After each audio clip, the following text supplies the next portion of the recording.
Today, we're diving into something pretty radical.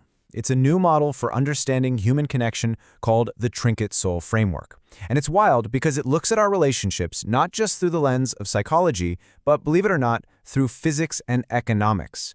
So let's start with a question that, let's be honest, probably everyone has asked themselves. Why do good relationships fall apart? You know the feeling, right? That slow, painful drift when a friendship or a romance that was once so close just kind of fades away. We've all been there. But what is actually going on beneath the surface? Well, this framework comes at it from a totally different angle. It suggests that the invisible forces that hold us together or pull us apart might actually follow predictable, almost physical laws. Now, this isn't about destiny or anything like that. It's about dynamics that we can see and understand if we just have the right language for them. All right, first up, let's tackle why relationships fade. The whole idea here is that it's not some big mystery. It's actually a predictable process.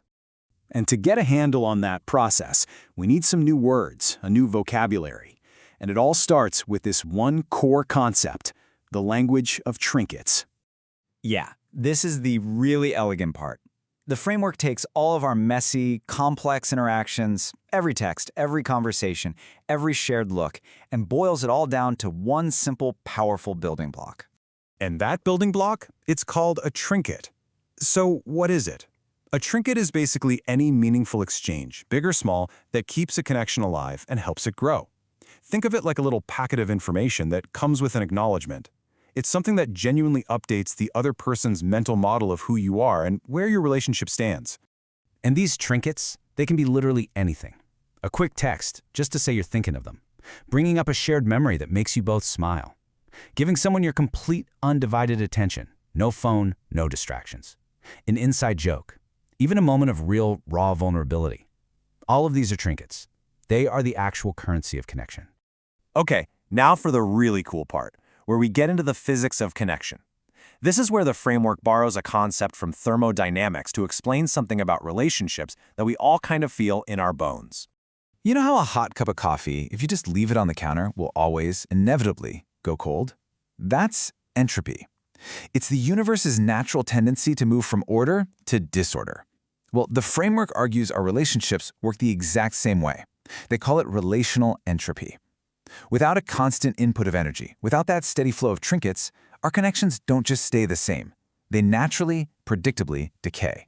And this decay, this cooling off, it's not random. It follows this really clear, almost sad pattern. First, the velocity drops. You just stop exchanging trinkets as often. Then, because you're not getting new information, your mental models of each other get out of sync. You're operating on old data. That's when the hallucination begins. You start filling in the blanks with assumptions. And finally, termination. The connection just fades into nothing, not with a bang, but because it has simply run out of energy. So here's the bottom line, the big takeaway. All that stuff we call relationship maintenance, sending the text, making the time, sharing the joke, it isn't just a nice idea. It's not optional. According to this framework, it's a law. It's the only force we have that actively pushes back against the natural, physical tendency for a relationship to fall apart. All right, let's switch gears from physics to economics. Because if trinkets are the currency, then every relationship is its own little economy. And the key is figuring out whether it's a healthy one or not so much. The framework calls a healthy reciprocal relationship a true economy. Trinkets flow both ways. Your shared history matters.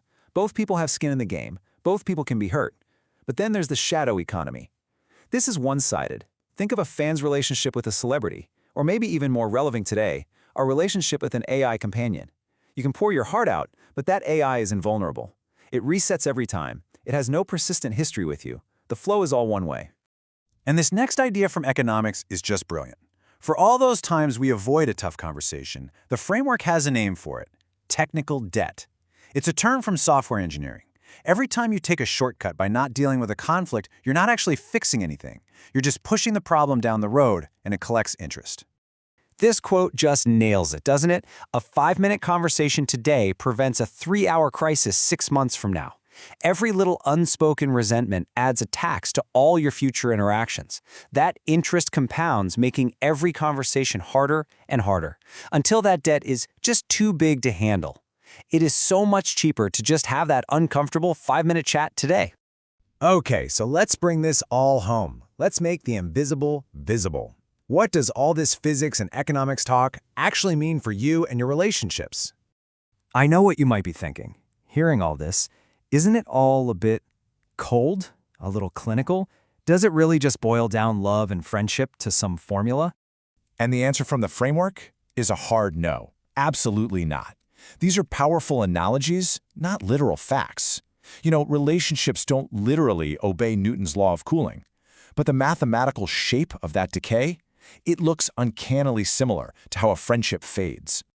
The real power here, the whole point, is to gain a new kind of literacy. It's like being handed a map for a country you've lived in your whole life but never fully understood. It doesn't take away the magic or the emotion. It just gives us a language to understand the invisible structures that either support that emotion or let it fall apart. And that really just leaves us with one final thought, a question for you. Now that you can see these forces at play, the entropy pulling things apart, the economies we build, the debts we accrue, what are you going to do with that knowledge? What trinket will you send right now to fight back against the cold and build something that lasts?